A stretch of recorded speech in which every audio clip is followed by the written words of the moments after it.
बोर्डावर काही नव्यानं लिहायचं असेल ना पालक हो, तर अगोदरचं लिहिलेलं पुसून टाकावं लागणार आहे. एखादा रस्ता उत्तम बनवायचा असेल ना, तर आता तो रस्ता जेवढा व्यवस्थित आहे त्याच्यापेक्षा तो खराब होतो आणि मग नंतर तो रस्ता व्यवस्थित बनवला जातो.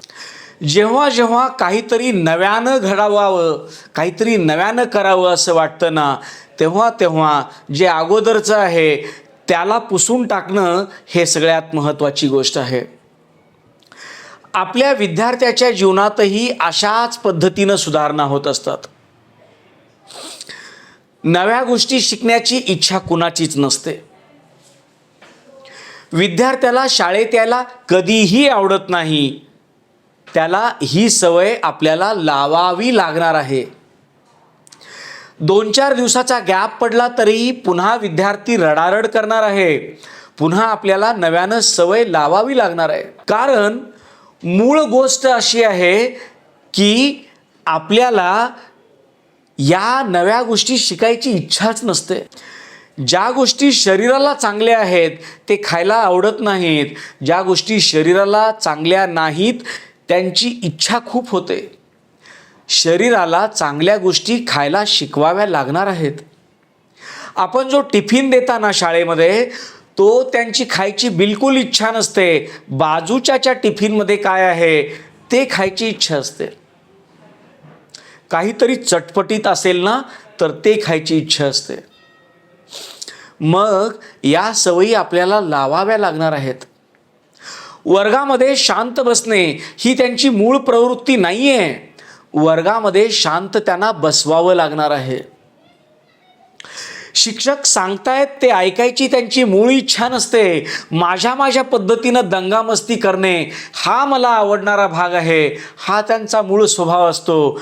त्यांना शांत बसणे, शिक्षकांनी सांगितलेलं ऐकणे हे त्यांना शिकवावं लागणार आहे. प्रेयरसाठी एका रांगेत उभं राहण्याऐवजी ते रांग मोडून उभं राहणे हे त्यांना आवडणारी गोष्ट असते.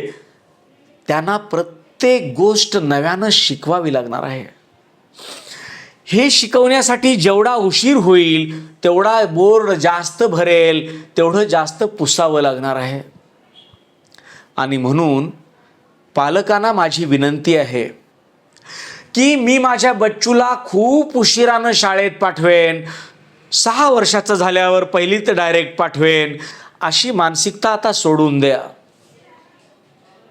कारण जेवढा उशीर होईल तेवढं जास्तीत जास्त बोर्ड भरलेलं असेल, तेवढ्या सगळ्या गोष्टी पुसून मग नव्यानं शिकवण्यासाठी अवघड जाणार आहे. म्हणून आपलं बच्चू 2-2.5 वर्षाचं झालं की त्याला प्ले ग्रुपला पाठवायला सुरुवात करा. इथे आल्यावर तो काहीही नाही शिकला तर तो शांत बसायला सुरुवात करेल, वेळेवर भोजन करायला सुरुवात करेल.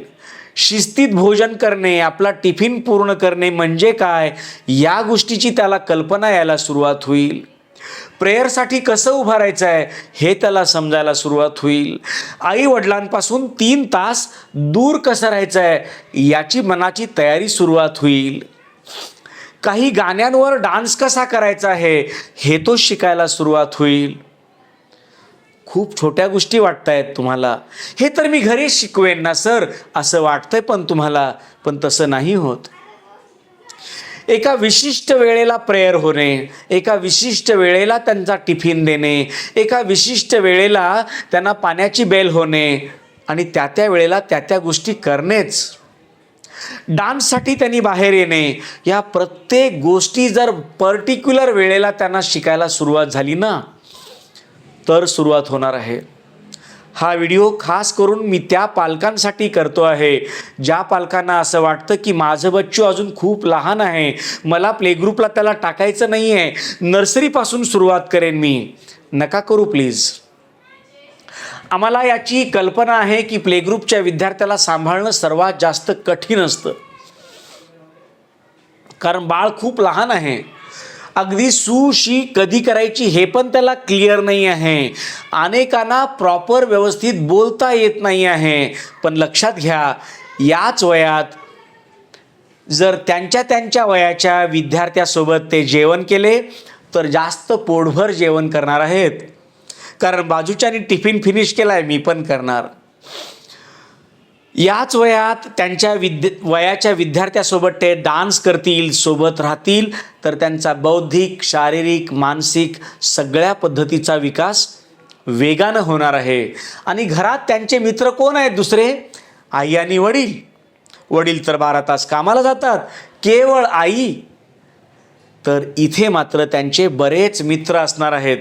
मला खात्री आहे की हा व्हिडिओ नर्सरी, ज्युनियर, सिनियरच्या आणि पहिली दुसरीच्या पण पालकांनी सर्वांनी ज्यांची बच्चू लहान आहेत त्यांना पाठवावा आणि त्यांचे ॲडमिशन्स मिडास टचमध्ये लवकर व्हावेत यासाठी काम करावं. नमस्कार, मी Ashok Ramrao Deshpande. Midas touch international प्रीस्कूलच्या माध्यमातून मी तुमच्याशी संवाद साधतो आहे. मला खात्री आहे की आपल्या बच्चूचं ॲडमिशन लवकरात लवकर करण्यासाठी प्रयत्न करा. आणि हो, प्ले ग्रुपचं वय निघून गेलं आहे असं वाटतंय, नर्सरीसाठी लवकर या, तात्काळ या, आज आलात तरी चालेल. नमस्कार.